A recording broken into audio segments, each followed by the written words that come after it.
এই সকালবেলায় তুমি 5 থেকে 7 জনকে আল্লাহর নামটা শেয়ার করো, তোমার অনেক সওয়াব হবে, সাথে আজকের দিনটাও খুব ভালো যাবে ইনশাআল্লাহ।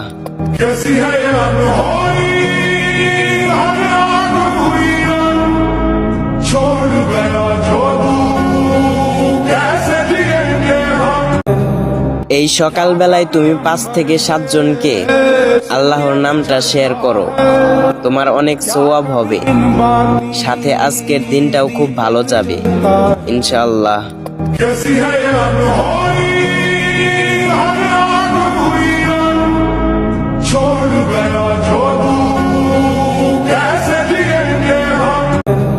এই সকালবেলায় তুমি 5 থেকে 7 জনকে আল্লাহর নামটা শেয়ার করো, তোমার অনেক সওয়াব হবে, সাথে আজকের দিনটাও খুব ভালো যাবে ইনশাআল্লাহ।